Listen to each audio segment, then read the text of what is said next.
Today, I will share our estimated monthly costs to retire in Montenegro, including rent, groceries, utilities, internet, cell phone, restaurants, drinking water, laundry, and transportation if the two of us were to retire here on a tight budget. My name is Dan. I am 64 years old. I've lived continuously outside the USA for 17 years. So I know a bunch of places where I can live much cheaper than the US, and I share them with you on this channel.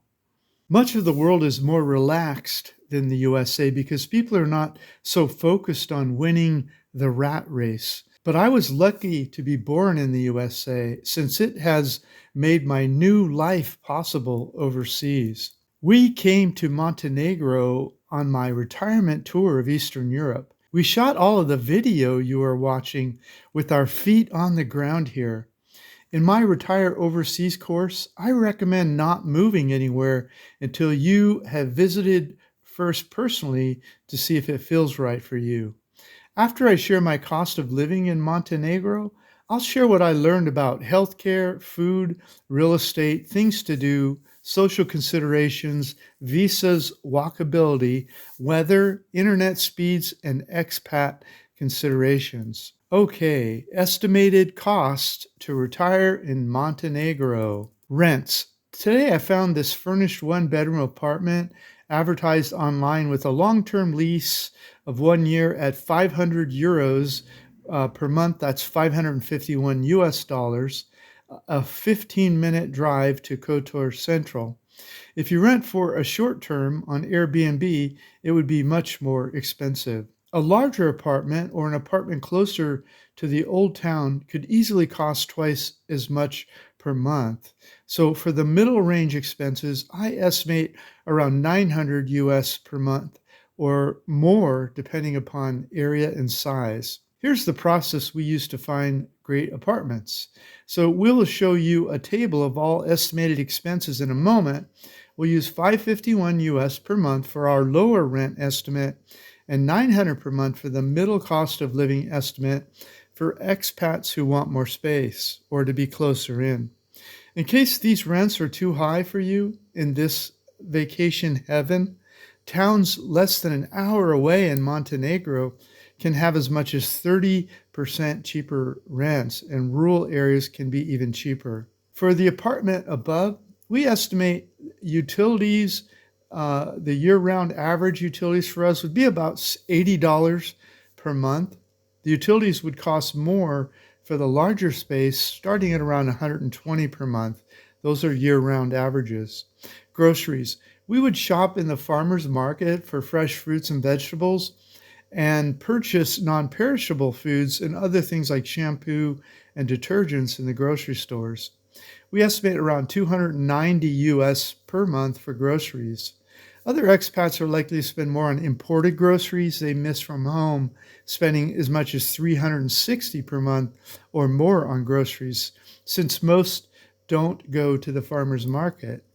Restaurants. We would eat out twice per week, mostly in more local-style restaurants, averaging around 10 to 12 US per meal per person, and 1 or 2 splurges per month of 12 to 18 US per meal per person. If you add all that up, we would spend around 200 per month for the two of us in restaurants. We may have a beer here and there, but that is covered below under alcohol. Other expats are likely to eat more Western-style foods in expensive expat-style restaurants and less in local-style restaurants, so they would likely spend more like $320 per month for 2 people in the restaurants. It is lifestyle dependent. Okay, cell phone data. The cheapest 𝗪cie prepaid SIM cards in Montenegro are about 22 US for 30 days with 500 gigabytes of data. My Android phone will act as a hotspot so we can both be on the internet when we are out of the house together. Other retired expats couples are likely to buy 2 prepaid SIM cards, so they would need around $44 per month. Laundry. The apartments all seem to have clothes washing machines. The above grocery estimate included laundry detergent. Drinking water. We read online that water is clean here and many people drink water from the tap, but we'd be a little more careful. We didn't see reverse osmosis delivery in 20-liter jugs, so we'd probably get a Brita water filter. The filter refills would be about $5 per month. Internet. We read online that in-home Wi-Fi costs about $30 US per month for 60 megabits per second. Public transportation. We didn't ride the city buses from Kotor to nearby communities, but I found this link with pickup and drop-off times in places. Everything we wanted to see was so close, we just walked everywhere. If we lived here, we estimate around 50 US per month for buses and taxis. Other expats might walk less and spend more on taxis and less on public transportation, so I spent around 120 per month for them. Alcohol, which is optional, of course. Domestic beers in grocery stores in Montenegro start at about 0.9 euros or $1 US for half-liter size beers, which is about 50% larger than the standard size beer in the US. In bars and restaurants, half-liter beers of domestic run from about 3 to 4 US. We estimate around 120 per month on alcohol for the two of us. Many other expats would spend a higher amount for imported, foreign, or craft beers in expat bars, so about 220 per month for two people, assuming they're not into imported whiskey or wine. Entertainment, which is optional, of course. We would budget around 200 per month for entertainment. For the two of us, we enjoy more do-it-yourself kinds of entertainment, so expats would spend a little more, maybe 300 per month for two of them. Okay, let's add it all up. Estimated costs to retire in Kotor Montenegro. Okay, rent. Let's start with the lower. Rent, $551. Utilities, $80.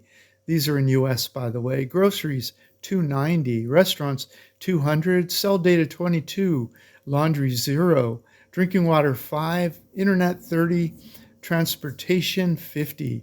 If you add up those basic costs, it's $1,228 per month. Alcohol, if you add the optional alcohol, $120, you'd be at $1,348.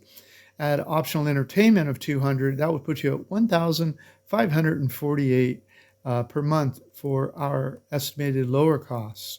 Let's look at the middle range. With the higher rent of $900, $120 for utilities, $360 for groceries, $320 for restaurants, cell data $44, laundry $0, drinking water $5, internet $30, transportation $120, $1,899 per month for the middle estimated living costs. Add optional $220 for alcohol. It puts you at $2,119. Optional entertainment will put you at $2,419 per month. My above lower cost estimate would be for the two of us living on a tight budget. I gathered this data with my feet on the ground in Montenegro in July of 2024. When we first started exploring the world in 2018, we were on a tighter budget, more like the lower budget above. That's about the time Chung joined me. But now we spend more money because we received additional income from YouTube and memberships. If you'd like my free ebook about how I fired my boss and traveled the world for 17 years and how I pay for things, come to Vagabond Buddha and grab the free ebook. Plus, slowly traveling the world costs more than the above stationary life estimates. So I would estimate that 80 to 90% of the overseas retirees will spend significantly more than our above lower budget. So the middle estimate is just another example of what other expats might spend for these expenses if they moved here. To understand what it would cost you to live here, you must put your feet on the ground, see what you would choose to rent, eat, drink, how you would entertain yourself, and add it all up. It doesn't matter what anyone else spends because we are all different. If you're a retired expat in Montenegro and would like to share your cost of living, please leave a comment below and I'll invite you on the channel as a guest. Okay, Montenegro, retirement desirability factors. I'll now share what I learned about Montenegro retirement visas, healthcare, walkability, internet, food, weather, things to do, social considerations, safety, expat communities, and real estate, and then I'll assign an overall retirement desirability score to Montenegro. Okay, walkability, I would say high. We walked everywhere in Kotor. We found all of our daily needs within a 5 to 15-minute walk from our apartment, so we would not need a car if we lived in Kotor.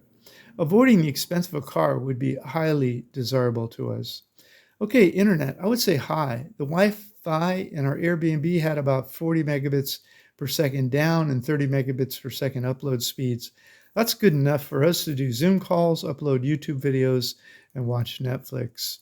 Okay, food, I would say high. There was a farmer's market just about a 10-minute walk from our apartment. For fresh fruits, vegetables, we would shop in the farmer's market. Our webpage with links to all this information is the first link in the first comment below this video. There are local restaurants with delicious meals starting around 10 to 14 US per person. There's also a large selection of foreign restaurants running from 12 to 18 per meal, both in and outside the tourist area. Weather, I would say high. Average daytime highs in Kotor range from January around 54 Fahrenheit, which is 12 Celsius, but gradually increase up to 88 Fahrenheit, which is 33 Celsius daytime highs in July. Average nighttime lows in Kotor in January are 35 Fahrenheit, which is around 2 Celsius, but gradually increase to 63 Fahrenheit or 17 Celsius for nighttime lows in July. The best weather runs from May through August when it is warm, but before the rain starts in September. Snow is rare in Kotor, but does happen from time to time. Things to do, medium. Kotor is one of the most beautiful places in the world, but it is a small town of 14,000 people with limited things to do other than water sports, partying, and hiking. Because of the natural beauty and cultural heritage of Kotor, it's been rightfully acknowledged as both a World Heritage Site by UNESCO as natural and cultural historical region of Kotor. February 3rd of every year in Kotor celebrates the Saint Tryphon Day, the town's patron saint. The celebration started 12 centuries ago, and all of Kotor celebrates. Winter Carnival includes a masked ball dance and carnival, local cuisine, and live concerts. Days of Camellia celebrate a beautiful flower from the Far East, and gardens all around the bay grow the flower, and it includes art exhibits and theater performances. Other festivals and events are celebrated annually in Kotor. Okay, social considerations, I would say high. About 40% of the young people and people working in the tourist industry speak English. As one English-speaking expat said, I've been living here for 25 years or so without ever feeling the need to learn Montenegrin. Okay, safety considerations. Montenegro was ranked 35th safest country in the world, 97 spots safer than the USA. When I last checked, the U.S. State Department webpage published the safest level risk for Montenegro, exercise normal precaution. You can also review my report, How to Travel the World Safely, which is how I've remained safe traveling the world for 17 years. We went out walking after midnight in Old Town Kotor and never felt a hint of trouble. Expat community, I would say medium. Montenegro applied to join the EU in 2008, and their goal is to join by 2028. But Montenegro is already using the euro. Here are a few Facebook pages that cater to English-speaking expats living in Montenegro. These online expat communities are great for learning all about things expats want to learn when they first move overseas. Make sure to search for previous questions asked and answered recently before posting any questions to these groups. Medical, I would say medium. The Healthcare International Comparison Index ranks Montenegro 103rd in the world, 34 spots less desirable than the United States, which is ranked 69th in the world. There are different ways healthcare is rated, but this one seems to be considering quality of care in relation to what patients are paying. If you decide to move here, make sure to ask around for referrals and establish relationships with doctors based on the feedback you've gotten from others who have used their services. The above expat Facebook pages may be a good source for that kind of information. Okay, tourist visa. Citizens of 72 countries can visit Montenegro as tourists without obtaining a visa, including countries like Canada, USA, UK, Australia, New Zealand, and 67 other countries. There's a link here that provides a quick list of countries, but do double check with the Montenegro embassy in your home country before making any final plans. The tourist visa exemption is good for a maximum of 90 days stay in Montenegro during any 180-day period. Okay, residence permits. I would say medium. If you want to retire in Montenegro, you need to apply for a residency permit. Then you must renew your residency permit annually. The three main ways people get residency is through real estate acquisition, forming a limited liability corporation, or obtaining a contract to moor a boat for a year. Okay, owning property. If you buy real estate in Montenegro, you can apply for a residence permit and renew it annually. There's no minimum purchase price presently, but that could change in the future. It would probably be smart for the first year to hire an immigration lawyer to help you with the process, which I'll talk about in a minute. Forming limited liability company. If you form a limited liability company and name yourself as an executive, then you can apply for a residence permit and renew it annually. Moor a boat for a year. If you enter a contract to moor a boat for a year, you could apply for a residence permit and renew it annually. For all three of these Montenegro residence permit techniques, I would hire a local immigration lawyer for the first year. I have seen lawyer fees ranging from around 500 to 1,500 euros for this service. Rather than promoting any particular immigration lawyer, I would recommend that you request a referral to a lawyer on one of the Facebook pages I shared above. Ask the expats there for an immigration lawyer who they have already successfully used to get a residence permit. Okay, real estate. I would say hi. When I read about it today, foreigners are allowed to purchase real estate in Montenegro. Today I saw this small apartment for sale in Kotor starting for around 89,000 euros, which is around 93,000 US. However, I'm not recommending that you buy this one. It's just for an example. I do not recommend buying real estate in a foreign country until you've lived there for an extended period of time, making sure you love it. If you decide to buy real estate, you should also get your own lawyer who has no conflict of interest with you. For example, do not use a lawyer recommended by your real estate broker or your local lover. Montenegro, retirement desirability score. I would say high. The winters are relatively mild as compared to other parts of Eastern Europe, so I could live here year-round without the need to fly south for the winter. I like warmer year-round weather, but I don't mind cooler weather for a few months of the year, so long as it is not cold. Also, this part of the world is so beautiful, I would love to live here. What would it cost you to live here in Montenegro? You should add anything to the above table that you spend money on in your home country that's not listed in the above table. Presumably, you find those things necessary in life. To do that, visit Numbeo for Kotor and add anything not mentioned in the above table.